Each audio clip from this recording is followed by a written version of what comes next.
जैसा कि बिहार में इसी साल के अंतर्गत विधानसभा चुनाव होने वाले हैं। बिहार में एनडीए और महागठबंधन के बीच टक्कर होगी। हालांकि जनसुराज के प्रशांत किशोर की पूरी ताकत के साथ चुनाव प्रचार मैदान में डटे हुए हैं। इसी बीच एनडीए के ही सहयोगी यानी चिराग पासवान ने बड़ा बयान दे दिया है। चिराग पासवान ने कहा कि उनकी पार्टी चाहती है कि वो किसी सामान्य सीट से चुनाव लड़े। अब चिराग पासवान ने समाचार चैनल से बात करते हुए कहा कि मैं बिहार का चुनाव लड़ना चाहता हूं और पार्टी इसको लेकर अंतिम फैसला करेगी। उन्होंने कहा कि जब मैं पार्टी के फैसले का जिक्र करता हूं तो लोग मेरे ऊपर ही सवाल दागने लगते हैं कि नहीं, मैं ही सर्वोसर्वा हूं। उन्होंने कहा कि ये बात जरूर है, लेकिन मैं पार्टी के ऊपर छोड़ रखा है, पार्टी इस पर मंथन करेगी। चिराग पासवान ने ये भी कहा कि मुझे पार्टी ने सामान्य सीट से चुनाव लड़ने के लिए सुझाव दिया है, जिसे मैं अच्छा मानता हूं। चिराग ने कहा कि तमाम चीजों पर अभी मंथन चल रहा है और जल्द ही हम एक फैसले पर पहुंचेंगे। इसके बाद पत्रकारों ने मुख्यमंत्री पद को लेकर सवाल पूछा, जिसके जवाब में चिराग ने कहा, मैं अच्छी स्थिति में तभी खुद को पाऊंगा जब मैं सरकार का हिस्सा होऊंगा। आज के समय में बिहार के संदर्भ में मेरी स्थिति इसलिए असहज हो जाती है क्योंकि मैं सरकार का हिस्सा नहीं हूं और मैं हो भी नहीं सकता। मेरे पास कोई विधान परिषद या विधायक नहीं है। जब आप सरकार का हिस्सा नहीं होते हैं तब आपकी पॉलिसी मेकिंग में कोई भूमिका नहीं होती। आप कोई भूमिका नहीं निभा सकते, जो मैं अभी नहीं निभा पा रहा हूँ।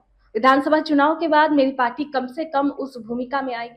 चिराग पासवान ने कहा कि मैं ऐसे परिवार से आता हूं जहां मेरे नेता और मेरे पिता खुद ही कई अहम विभाग संभाल चुके हैं और कई सरकारों में मंत्री रह चुके हैं।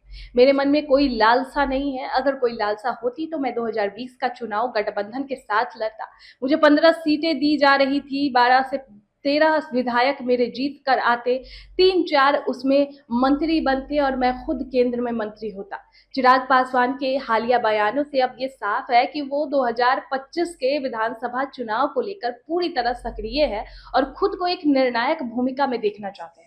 वो खुद को सिर्फ लोजपा रामविलास के नेता के तौर पर नहीं, बल्कि एनडीए के भीतर एक मजबूत दावेदार के रूप में भी स्थापित करना चाहते हैं।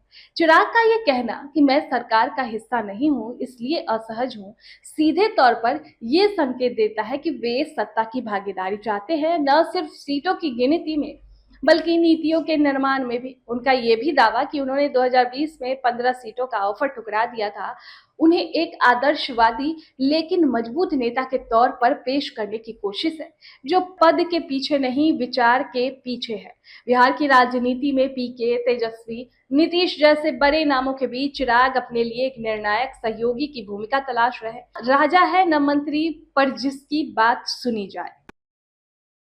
सूर्या हॉस्टल एक बार अपने बच्चे को जरूर भेजें। सीमांचल का सर्वश्रेष्ठ हॉस्टल, 4ठी कक्षा से 10वीं तक कोचिंग एवं ट्यूशन निःशुल्क, बेहतरीन और हर सुविधा से लबरेज। हमारा पता है दलन कटिहार। संपर्क करें 7903-464641 पर। हमारा वीडियो अगर आपको अच्छा लगा हो तो आप हमारे वीडियो को लाइक करें, शेयर करें और हमारे चैनल को सब्सक्राइब जरूर करें।